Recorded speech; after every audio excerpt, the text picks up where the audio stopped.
Estamos. Buenas tardes, entonces, hoy sí. Bienvenidos todos, sabemos bastantes ahí. 28 de julio, que ya tienen ustedes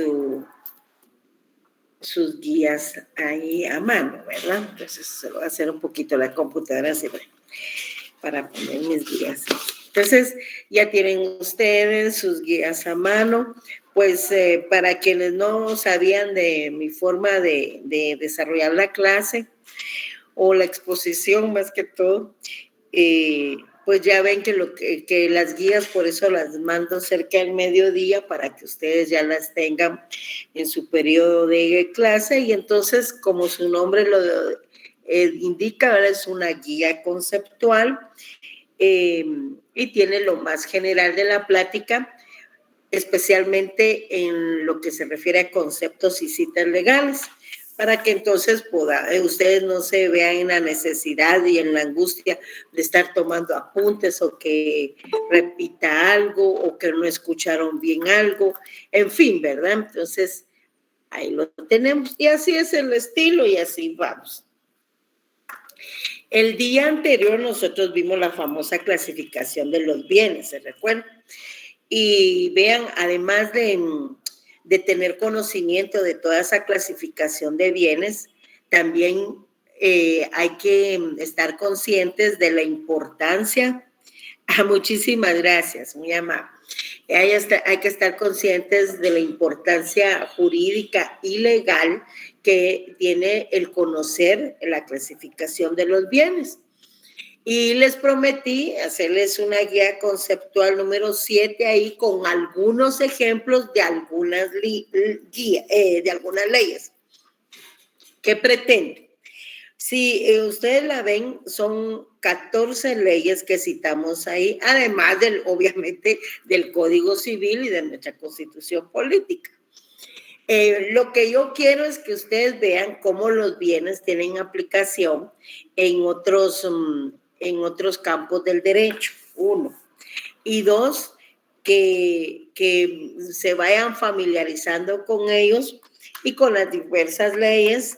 Yo en ningún momento les estoy pidiendo que lean las 14 leyes en su contenido total, pero sí sería bueno que vayan leyendo por lo menos los artículos que les cité acá. Por ejemplo, en el Código Penal, ahí sí tienen todo un título sexto, ¿verdad? Porque ahí tienen todos los delitos que tienen el bien jurídico tutelado del patrimonio. Por eso es que ahí van a encontrar el robo, el hurto, la estafa, las usurpaciones, etcétera. Pero si ustedes leen cada una de esas figuras, se refiere a los bienes, ¿verdad? Entonces, tenemos que conocer no solo su clasificación, sino que su importancia y su aplicación. Es, en conclusión, eso quería decir. Entonces, ahí les coloqué para que vayan viendo ustedes cómo se relaciona el tema de los bienes con otras leyes. Por ejemplo, ahí en la guía 7, pues así le denominé algunos ejemplos de leyes, algunos, ¿verdad? Porque no cabrían aquí ni en 10 cuadros, creo, de leyes que se relacionan con las diferentes clases de bienes. Y tenemos, por ejemplo, la ley contra la corrupción. Ahí es conveniente que lean del artículo 24 al 31 para que se vayan familiarizando, especialmente con el tema de bienes fuera del comercio y bienes dentro del comercio, por ejemplo. También la ley contra la delincuencia organizada lo tienen sus artículos 2, 3 y 8. La ley para prevenir y reprimir el financiamiento del terrorismo también tiene algunas estipulaciones relacionadas con bienes, ¿verdad? En el 4, 9 y 10. La ley contra el lavado de dinero, imagínense, el dinero ya vimos que es un bien. ¿Qué clase de bien es el dinero? Hola, no se me duerman. Mueble. Es un bien. Bien mueble. Muy bien, gracias, Giancarlo. Giancarlo, a ti hay que estarte dando permitir para que ingreses a la clase, fíjate, no sé por qué será y averiguas, o no sé si solo en civil te pasa. Bueno, Vean esa ley de lavado, contra el lavado de dinero u otros activos, pues el gran bien que regula, protege y defiende, etcétera. Mire, tiene una ley específica, es el dinero. Ya vimos que el dinero es un bien mueble, ¿verdad? Y es fungible también porque podemos sustituirlos por otros de la misma cantidad, calidad y especie. Luego tenemos la ley contra la narcoactividad, ahí tenemos son bienes que están fuera del comercio de los hombres y que obviamente al comercializarlo, pues entonces se está cometiendo un hecho delictivo. La ley de extinción de dominio también para hasta una clasificacióncita de bienes tiene ahí. Y el Código Penal, como les decía, ya cuando ustedes vayan avanzando en el estudio del derecho penal 2, van a ver ese tipo de delitos y que son delitos que protegen, cuyo bien jurídico tutelado es el patrimonio y los bienes. Ya vimos que los bienes son parte del patrimonio. Luego ya en nuestro campo civil, por ejemplo, pues tenemos en la ley de titulación supletoria, porque esta nos indica cuáles son los bienes que podemos adquirir por medio de una titulación supletoria, obviamente. Entonces les va indicando ahí los bienes, ¿verdad? Está que tienen que leerla para el primer parcial. Pero cuando veamos los puntos de posesión y usucapión específicamente, porque ahí es donde tiene su aplicación. Luego tenemos la ley de garantías mobiliarias. La ley de garantías mobiliarias también la vamos a leer. Les comentaba ya en clases anteriores que esta ley sustituye aquel derecho real que existía en el Código Civil denominado prenda. La prenda fue derogada por esta ley específica de las garantías mobiliarias y pues ahora tiene su propia ley y que tenemos también que leer para nuestro segundo examen parcial. La ley de expropiación también recae sobre bienes inmuebles, ahí lo pueden leer. Y la ley del patrimonio cultural de la nación, ley para la protección del patrimonio cultural de la nación. Fíjense que ellos tienen hasta bienes muebles cultural, tiene una clasificación de los bienes y ahí lo van a ver, ese artículo 2 es abundante en cuanto a ello, porque hay bienes muebles culturales y bienes muebles culturales, y en el artículo 23 lo vamos a ver de todas maneras cuando vamos el tema de ocupación, pero en el artículo 23 regula inclusive hasta un registro para este tipo de bienes, fíjense. Luego, pues ya vimos en la clasificación de los bienes, la ley de propiedad industrial y la ley de los derechos de autor. Y finalmente tenemos ahí como ejemplo también el Código de Comercio, en donde están regulados los títulos de crédito, la empresa, también el dinero, obviamente, es el eje principal de aquí del Código de Comercio, porque vemos las inversiones a través de cualquier figura que deseen adoptar en cuanto a las sociedades, títulos de crédito, etc. Ahí sí el bien dinero está bien protegido y nos indica la forma en que podemos legalizar diversas sociedades o empresas, obviamente para adquirir el bien y nuestras inversiones de forma lícita, ¿verdad? Ahí lo tienen también y nos indica qué clases de bienes son las aportaciones, las acciones, la empresa es un bien, bueno. Entonces, por eso es que les había ofrecido hacerlo así, porque otras veces lo que he hecho es que les voy enumerando nada más las leyes así, la ley tal, la ley, pero se les olvida o yo hablo muy rápido y entonces ya no pueden anotar bien el nombre de las leyes, porque fíjense que uno las empieza a mencionar más.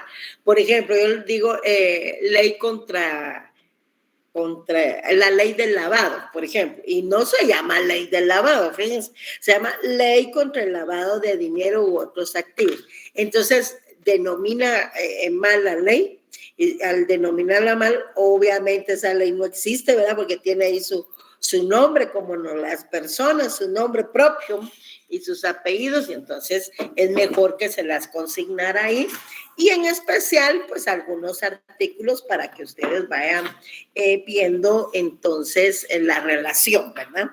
Repito, esta guía lo que pretende es ver la forma en que se aplica el tema de bienes en diferentes leyes y en diferentes campos del derecho. Pasamos ahora específicamente al tema de los derechos reales.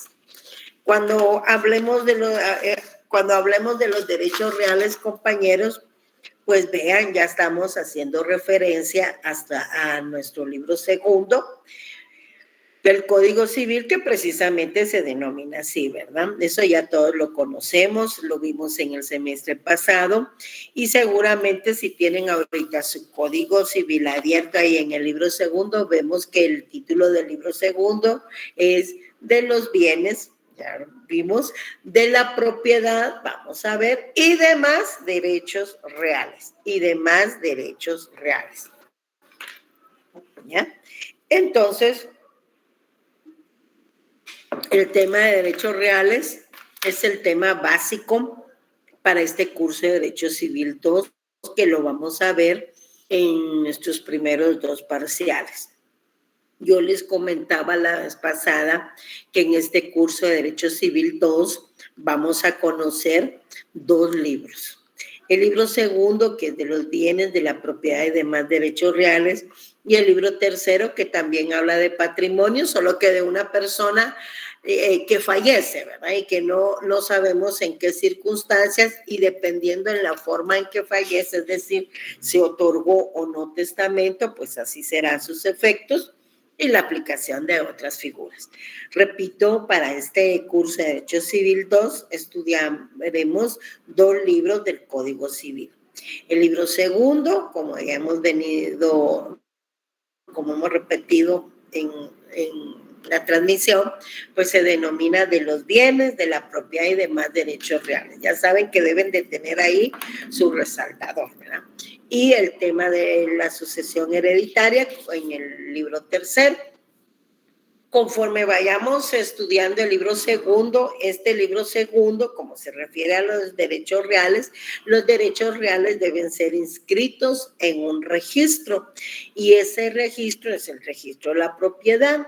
Ahí vamos a inscribir la propiedad, la posesión, la usucapión, las formas especiales de propiedad, el usufructo, uso, habitación y servidumbre como derechos reales de mero goce, y el derecho real de garantía, ya denominado hipoteca, porque las garantías mobiliarias tienen su propio registro y su propia legislación. Bueno, entonces vamos a ir. Ahora bien, ¿qué es un derecho real? También ya en otras oportunidades les decía, bueno, que hay un derecho real. Les comenté cuando vimos la clasificación de los bienes, que hay un derecho real que se denomina propiedad. Es decir, los bienes sobre los cuales ejercemos un dominio. Ejercemos el dominio, y además de ejercer el dominio sobre él, también gozamos y disfrutamos de lo que el bien produce. Ante esta figura en la que se conoce entonces como propiedad. Ahora bien, ¿qué es? Y es uno de los tantos derechos reales, porque ahí vamos a tener la clasificación. Pero ¿qué es un derecho real? Hemos visto también hasta este momento, yo se los comentaba, que hasta este momento ustedes en sus cursos de introducción al derecho 1 y 2 han estudiado derechos personales. Y tal vez en alguna oportunidad también han visto derechos reales, pero seguramente no a profundidad como vamos a ver ahora, ¿verdad? Ya les iban dando nociones, pero ahora sí vamos a aprender qué es un derecho real, cómo están clasificados, cuáles son sus características y cómo se diferencian de los derechos personales. Entonces tenemos 2 definiciones ahí en la guía número 8. ya la vieron, en la guía número 8 tenemos dos definiciones que coinciden en sus elementos interno y externo. El derecho real tiene dos elementos, pero no sé si alguien me quiere ayudar con la lectura de la primera definición. Luego comento y luego lo hace. Sarita, por favor, Sara Amaya. Miren que a mí me cuesta leer, darle la luz. Sara, vas a leer, por favor, Sara, gracias. Okay. Derechos reales, definiciones.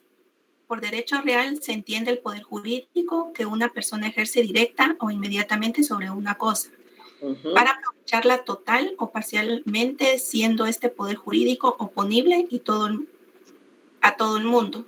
Oponible a todo el mundo. Entonces, vean, vayan subrayando, vean lo que dice.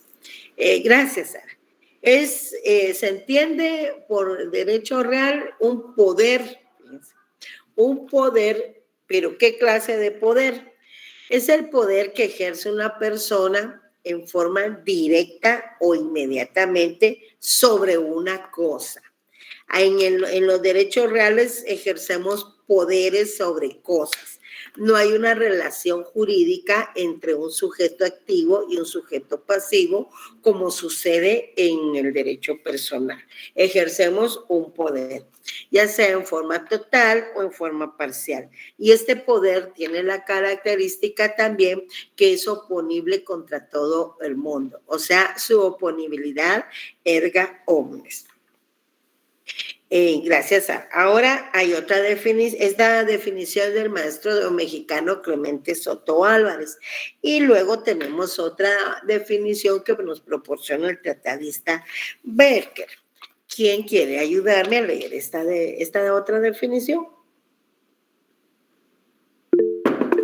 Sí, Madeline. Hola, Madeline.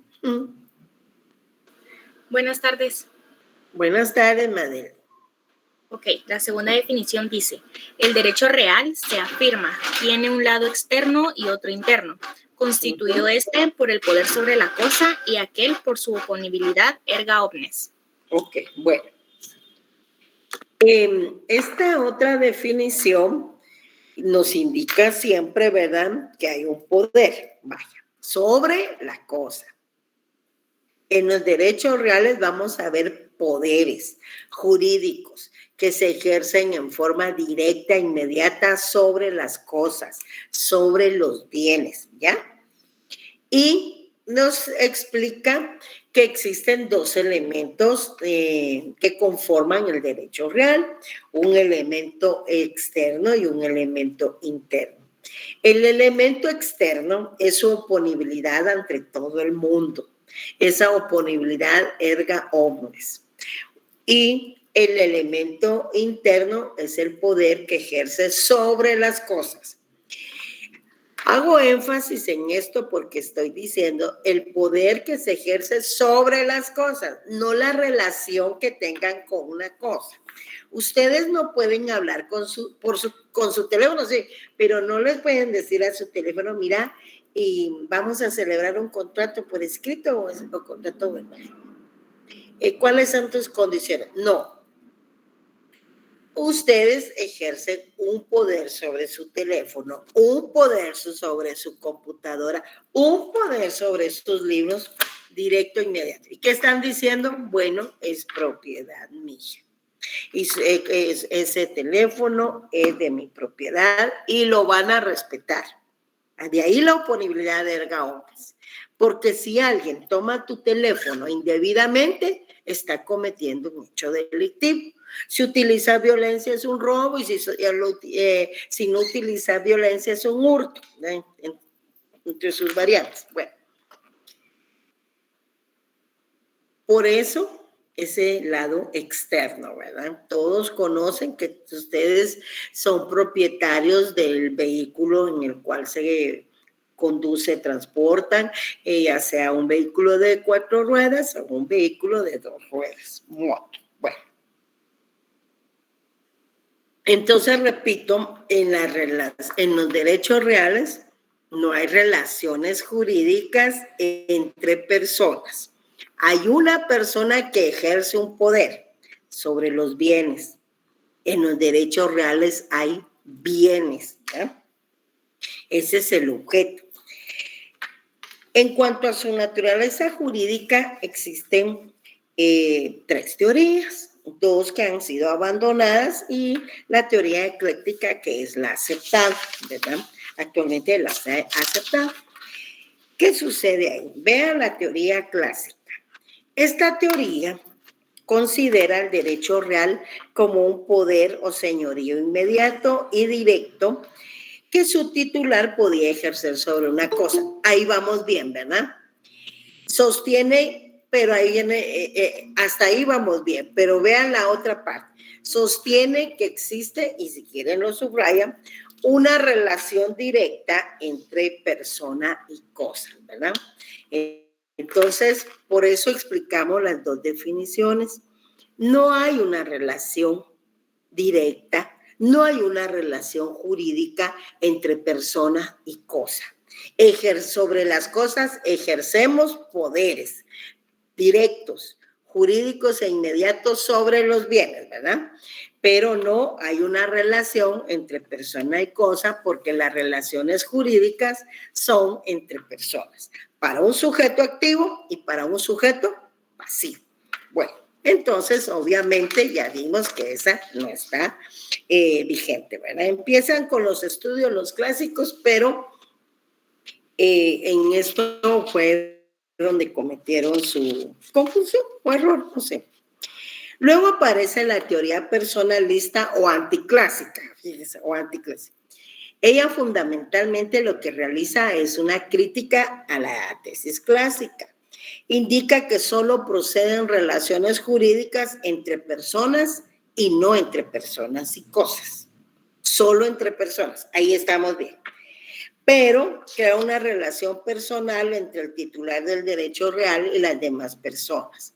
Entonces, estamos claros, si bien es cierto, indica que las relaciones jurídicas solo son entre personas, también le indica que como que descarta que pueda existir alguna consecuencia jurídica o de derecho sobre los bienes. Entonces, el aporte que hace la teoría ecléctica es tomar lo positivo de cada una de las tesis y las une, ¿verdad? Pero lo positivo. Y la teoría ecléctica es la que nos indica precisamente que el derecho real se integra por 2 elementos, uno externo y uno interno. Leamos ahí. Concilia las 2 teorías anteriores y sostiene,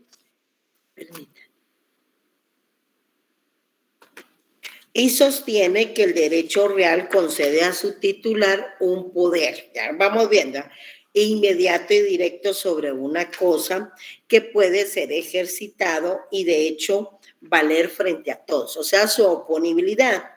Berker, por eso cito la definición de él, porque él es uno de los autores de esta teoría. Basado en esta teoría, sostiene que el derecho real tiene un lado externo y uno interno, ¿verdad?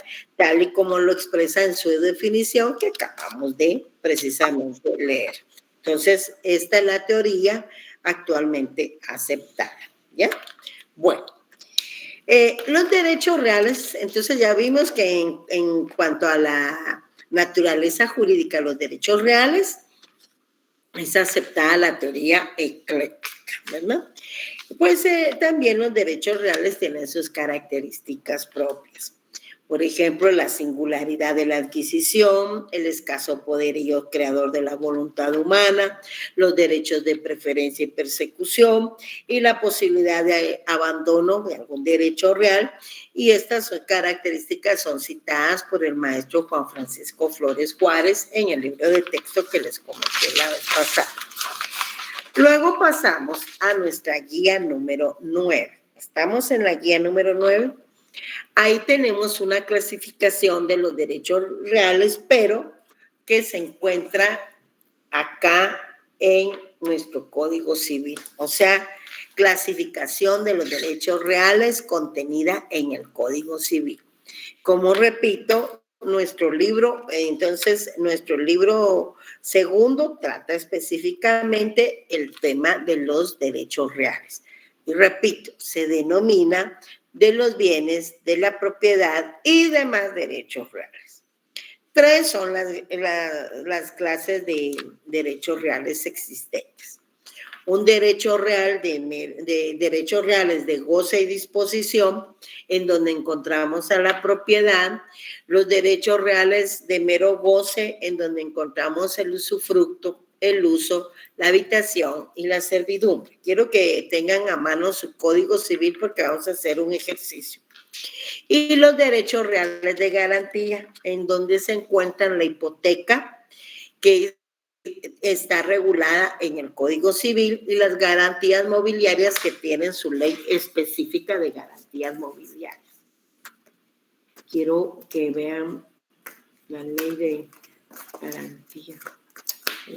Esta, miren, ley de garantías mobiliarias. Bueno, esta regula las garantías mobiliarias porque sustituye, mejor dicho, a un derecho real que existía en nuestra legislación que se denominaba prenda, ¿verdad? Pero ahora no. Bueno, tomemos entonces nuestro Código Civil y esta guía número 9, por favor. ¿Ya lo tienen ahí? Bueno, ¿qué pasa? Dentro de los derechos reales de goce y disposición encontramos la propiedad y sus formas especiales de propiedad que también vamos a estudiar en la segunda parte del programa. Las formas especiales de propiedad incluyen la medianería, la propiedad horizontal y la copropiedad. Veamos por favor, a ver si alguien me ayuda con el artículo 464 del Código Civil para que vean que ahí está la propiedad. Sí existe, pues. Madeline. Sí. Por favor. Artículo 464. Contenido del derecho de propiedad. La propiedad es el derecho de gozar y disponer de los bienes dentro de los límites y con la observancia de las obligaciones que establecen las leyes. Ok, gracias, Madeline. Entonces, vean el artículo 464, ahí lo tienen, es el título segundo de la propiedad. Vayan viendo su Código Civil, porque eso es lo que vamos a hacer ahorita para que se informen y queden enterados de que todos estos derechos reales, a excepción de las garantías mobiliarias, se encuentran reguladas en el Código Civil. Entre las formas especiales, y el 39 de la Constitución. Alguien que me haga favor de leer el 39, ya lo habíamos leído en la clase anterior, pero refresquemos. 39 constitucional. Sarita, por favor. Gracias. Propiedad privada. Se garantiza la propiedad privada como un derecho inherente a la persona humana. Toda persona puede disponer libremente de sus bienes de acuerdo con la ley. Ok. Gracias, Sara. Las formas especiales de propiedad las encontramos reguladas a partir del artículo 485. Vamos ahora al 485. ¿Ya lo ubicaron? Vean ahí capítulo 3 de la copropiedad. Párrafo primero, disposiciones generales. En el artículo 485 nos indica, hay copropiedad cuando un bien o un derecho pertenece por indiviso a varias personas, etcétera, etcétera. Leamos ahora otra forma especial de propiedad que es la medianería y que la encontramos en el artículo 505. ¿Quién lo quiere leer? Parece que solo 2 personas reciben la clase. Madeline y Sara. Shirley, bienvenida. Hágame favor de leer la medianería en el 505, solo la primera parte. Muy bien, licenciada. Buenas tardes. Buenas tardes. Medianería. Hay copropiedad en una pared, foso o cerca que sirve de límite y separación a 2 propiedades contiguas. Y mientras no haya prueba o signo exterior que muestre lo contrario, se presume. Y allá, uno en las paredes divisorias, etcétera, etcétera. Gracias. Y la propiedad horizontal la encontramos en el artículo 528. ¿Alguien que quiera leer el artículo 528? Hola. Sí, Edgar, ¿me haces favor? Buenas tardes, Lick. Buenas tardes. El 528 indica propiedades singulares en edificios de varios pisos, departamentos y habitaciones. Así es. Los distintos pisos, departamentos y habitaciones de un mismo edificio de más de una planta, susceptibles de aprovechamiento independiente, pueden pertenecer a diferentes propietarios, en forma separada o en condominio, siempre que tengan salida a la vía pública o a determinado espacio común que conduzca a dicha vía. Ok, es una figura, muchas gracias, por excelencia, que recae sobre bienes inmuebles que tienen más de una planta.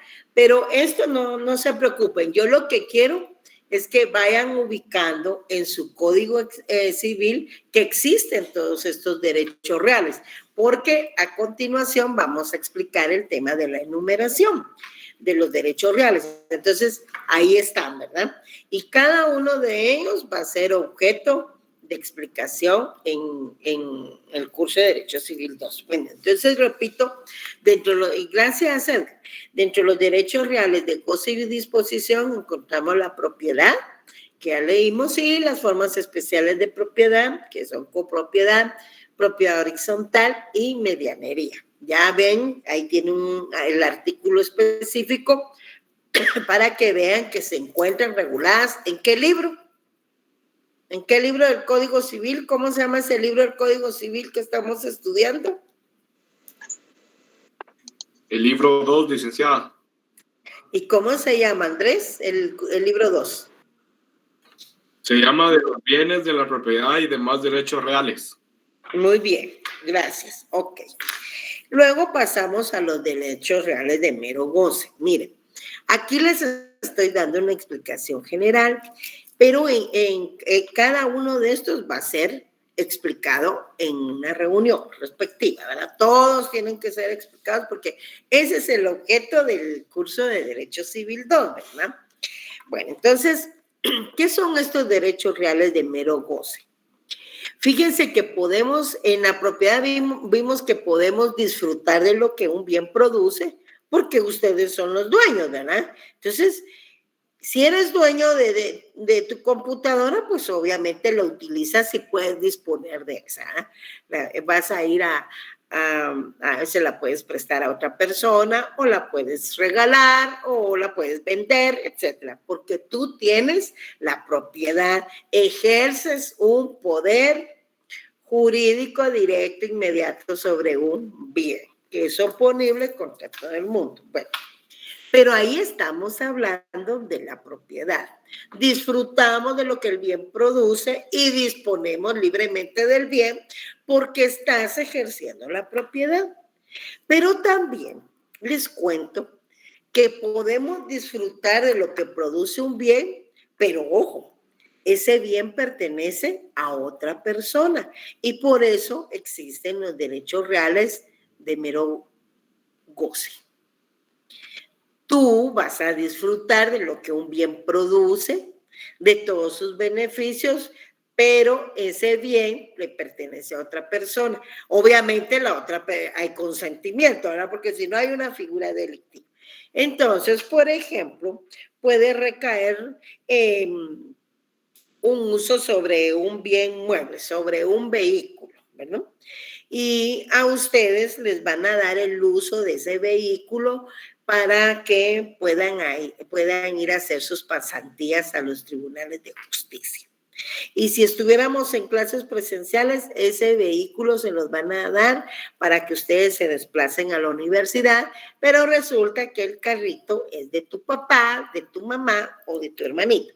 No es tuyo, pero sí gozás y disfrutar de ese bien. Bueno, y así pasa con el usufructo, con el uso, la habitación y la servidumbre, cada uno con sus propias características, pero la generalidad, lo común, mejor dicho, no la general, lo común es que se va a disfrutar de lo que produce un bien de ajena pertenencia, ¿verdad? Porque si fuera el tuyo, entonces sería la propiedad. Entonces, el usufructo lo encontramos a partir del artículo 703 al 744. El uso lo encontramos del 745 al 740,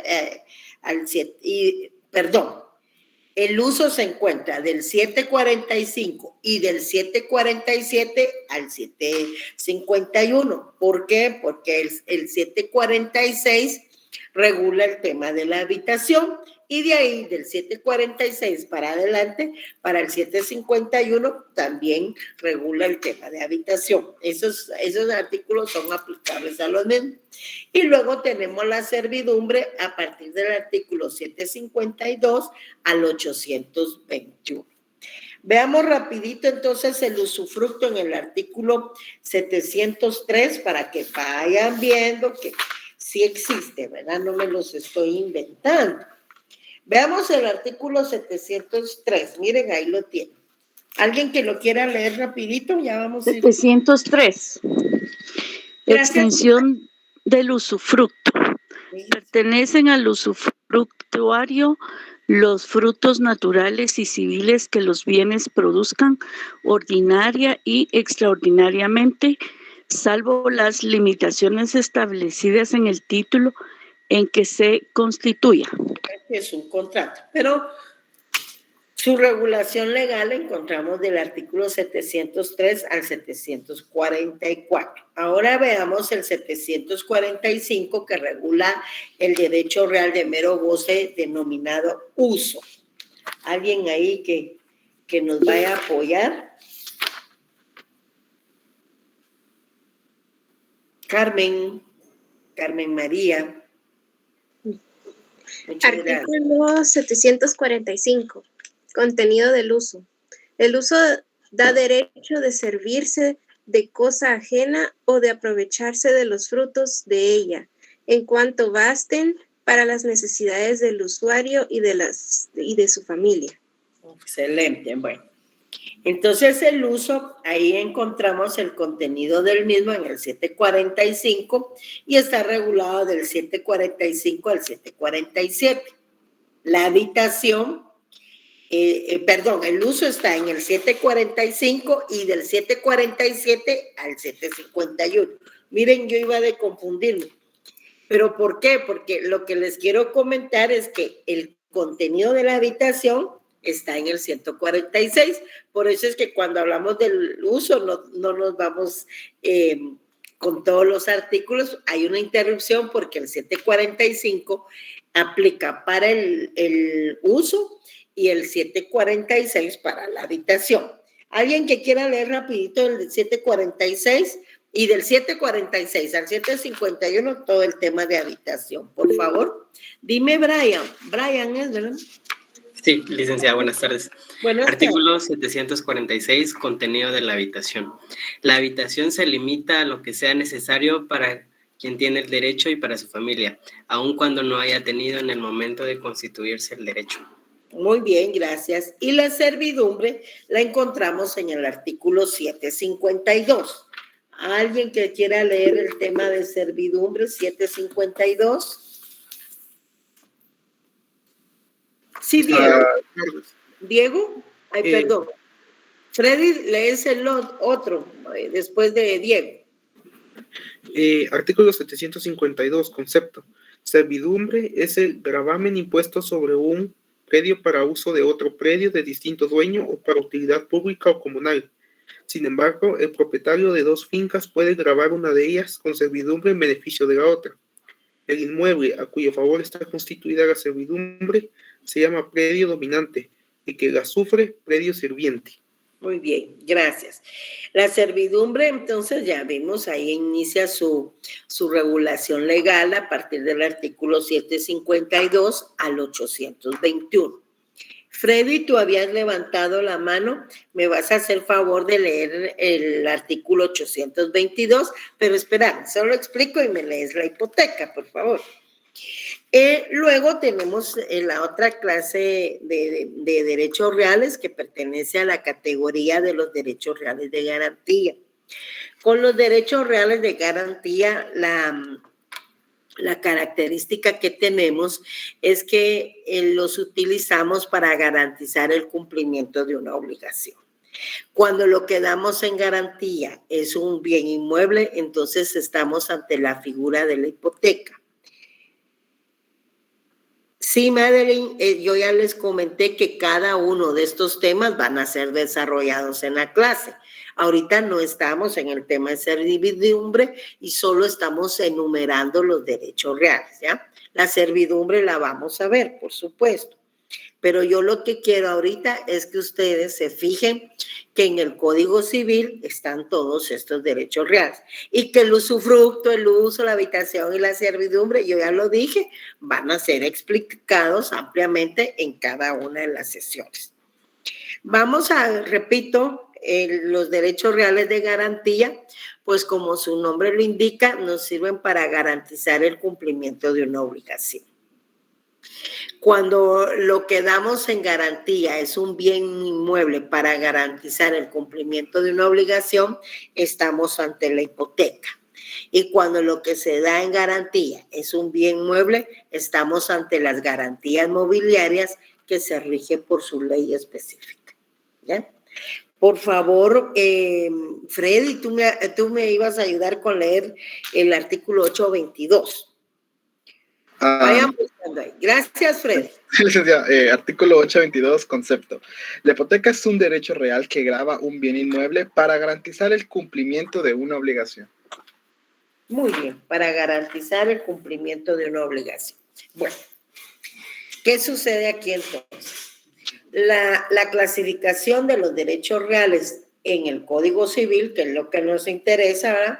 Se divide en derechos reales de mero goce y disposición, derechos reales de mero goce y derechos reales de garantía. La hipoteca regulada en el Código Civil y la garantía mobiliaria con su ley específica. Vean entonces que esa gama de derechos reales, todos están acá regulados en el libro segundo del Código Civil y que, como ya dije en varias ocasiones acá, cada una de esas figuras, cada uno de esos derechos reales vamos a ir desarrollando poco a poco. Ahorita aprendamos qué es un derecho real, ¿verdad? Para ir entendiendo. Porque si no, cuando leamos todo el libro segundo del Código Civil, nos vamos a confundir. Ahora bien, ¿por qué mi interés en cuanto a citarles ahí dentro de la clasificación de los derechos reales un fundamento legal? Porque eso responde a la enumeración de los derechos reales. Hay legislaciones de número abierto o apertus también, ya estamos en la guía 10, y hay legislaciones de numeración cerrada o clausus, ¿verdad? ¿Cuáles son esas legislaciones con número abierto o apertos? Fíjense que ese tipo de legislaciones tienen la característica que los particulares tienen la facultad para poder crear derechos reales que no están contemplados en la ley. Fíjense, pueden crear derechos reales y miren, pueden crear leyes pues los particulares, pero eso no es así en nuestro sistema, ¿verdad?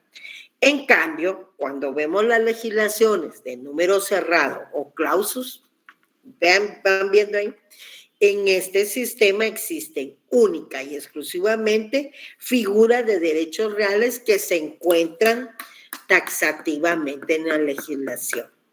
Al explicar la clasificación de los derechos reales, ir compartiendo de una vez el artículo que se refiere a cada uno de ellos, no toda su regulación legal, porque, como les repito, va a ser explicado en cada momento.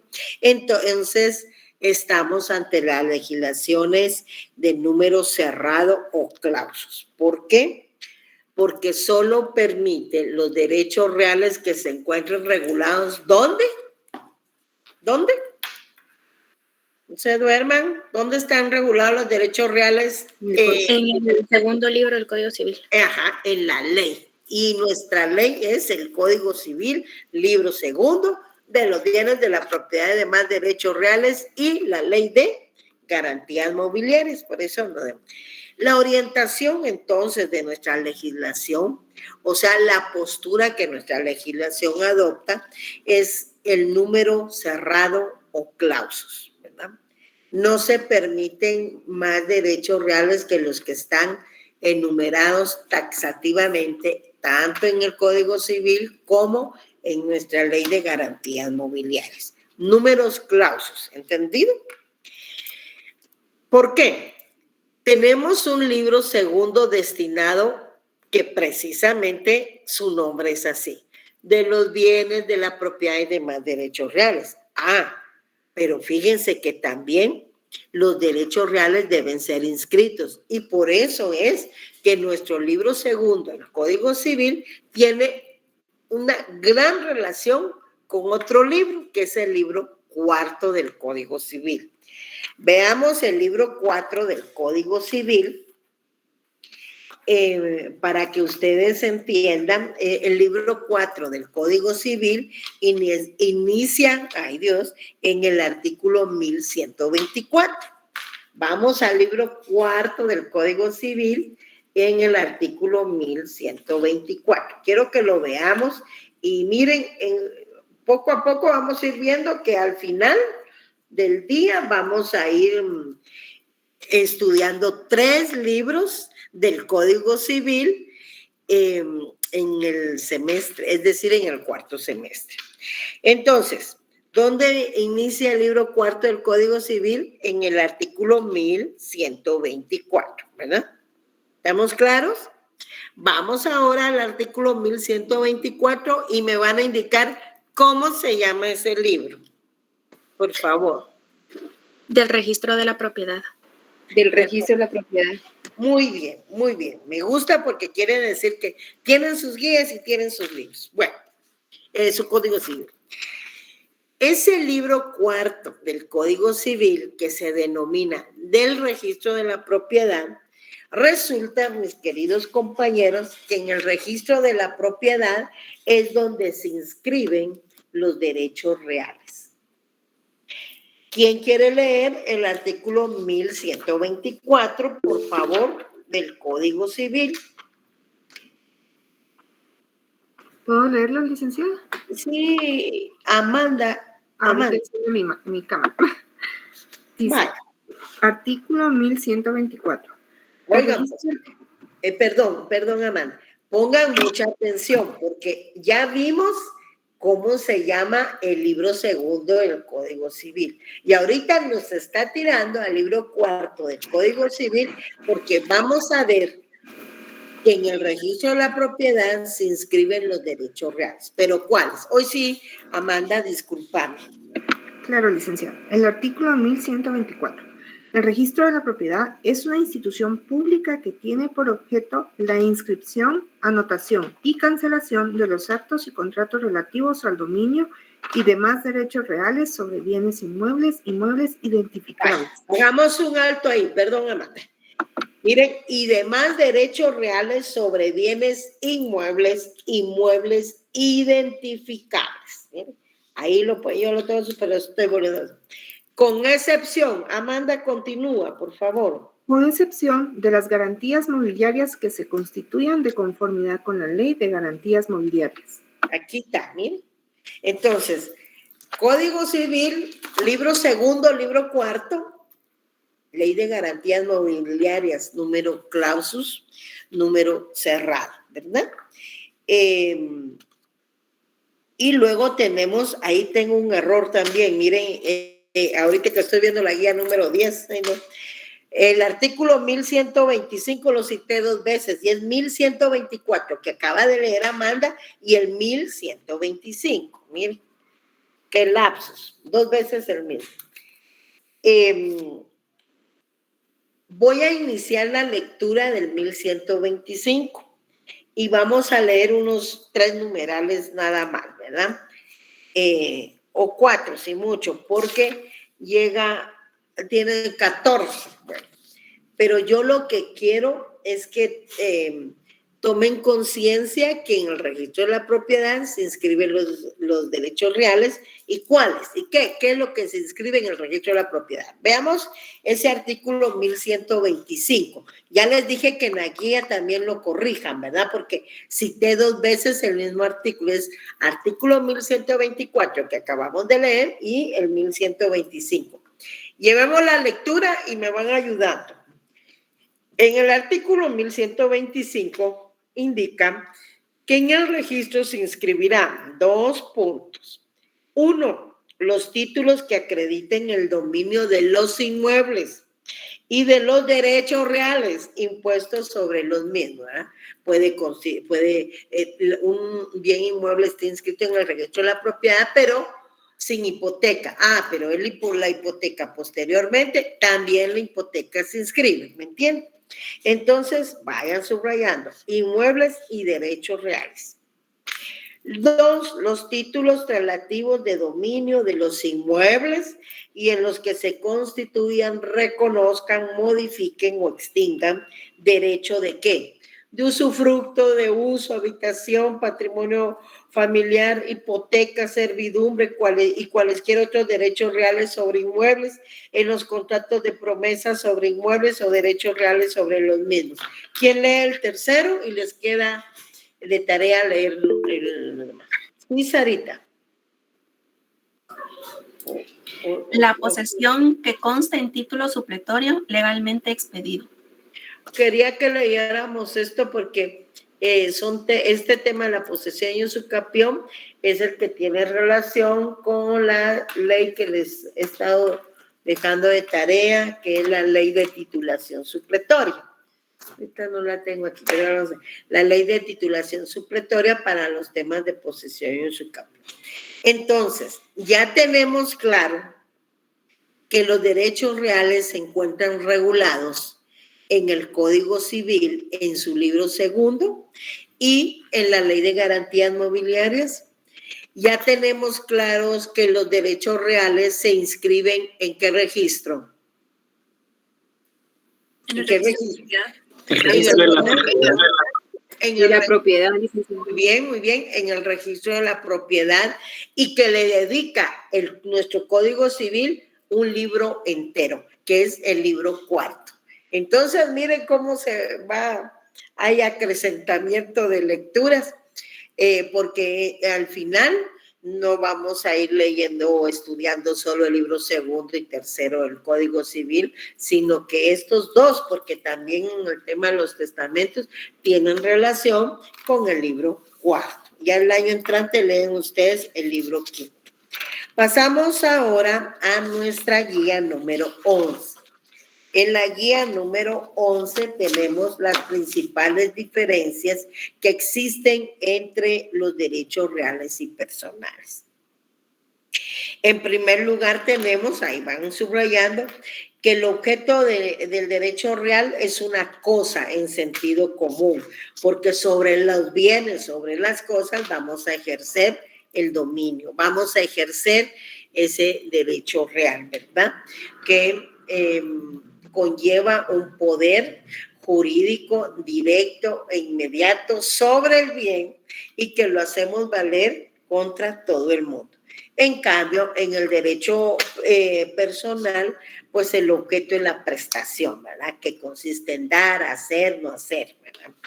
Luego tenemos que el derecho real se dirige erga omnes, es decir, contra todo el mundo. En cambio, en el derecho personal es solo contra el obligado. Por eso tenemos generalmente un acreedor y un deudor, ¿verdad? ¿Y a quién le vamos a dirigir el cumplimiento o exigir el cumplimiento de la obligación? Al obligado, que es el sujeto pasivo. El derecho real es un poder. Por favor, que no olviden eso. El derecho real es un poder. ¿Qué clase de poder? Es jurídico, es directo y es inmediato, ¿verdad? En cambio, el derecho personal, ese no es poder. Ahí hay una relación jurídica y la facultad de exigir una prestación. Ya vimos que la prestación puede consistir en hacer, no hacer, etcétera, ¿verdad? Dependiendo de la clase de contrato. En el derecho real se hace énfasis a la cosa o el bien, pero no es que exista una relación jurídica entre persona, cosa, entre persona y bien. Las relaciones jurídicas solo son para las personas. En el derecho personal es en la relación jurídica, ¿verdad? Se hace énfasis en la relación jurídica. Finalmente, tenemos que en el derecho real el sujeto pasivo no está previamente determinado porque es oponible contra todo el mundo. No está previamente determinado. En el derecho personal, sí, ustedes tienen claro cuando son propietarios de un bien y lo van a dar en arrendamiento, por ejemplo. Cuando ustedes van a comprar un bien, sabemos quién es el comprador y quién es el vendedor. Ahí sí está determinado. En el derecho real no, porque la característica del derecho real es su oponibilidad contra todo el mundo. Oponibilidad erga omnes. Finalmente tenemos una guía 12 en donde se hace un listadito, pero esa es la guía que yo pienso que tienen, que jaló el listado de leyes, porque antes lo tenía en un solo listadito y aquí lo dividí en 3 columnas. Eso es, pero son las mismas leyes, pero se ve feo. No van a creer que es parte de esa guía 12, hay que eliminar. La guía 12 tiene principales leyes que se relacionan con el estudio de los derechos reales. Por eso ahí tenemos nuestra Constitución Política de la República de Guatemala, nuestro Código Civil, nuestro Código Procesal Civil, el Código Penal, la Ley de Titulación Supletoria, la Ley de Minería, Ley del Registro de Información Catastral, Ley de Fondo de Tierras. ¿Alguien que me quiera seguir ayudando con la lectura de la segunda columna, por favor? Ley de derechos de autor y derechos conexos. Ley de propiedad industrial, ley de contrataciones del Estado, ley de identificación de mediciones de áreas físicas de propiedades inmuebles, ley reguladora del procedimiento de localización y desmembración de derechos sobre inmuebles pro indivisos, ley reguladora de las áreas de reservas territoriales del Estado de Guatemala, ley general de pesca y acuicultura, ley general de caza, Ley de la Protección del Patrimonio Cultural de la Nación, Ley de Áreas Protegidas, Ley General de Electricidad, Ley de Garantías Mobiliarias, Ley de Expropiación y Ley de Extinción de Dominio. Ok, ahí termina. Muchas gracias, Amanda. Ahí termina la guía 12, ¿oyen? Ahí pónganle un ok, ahí termina.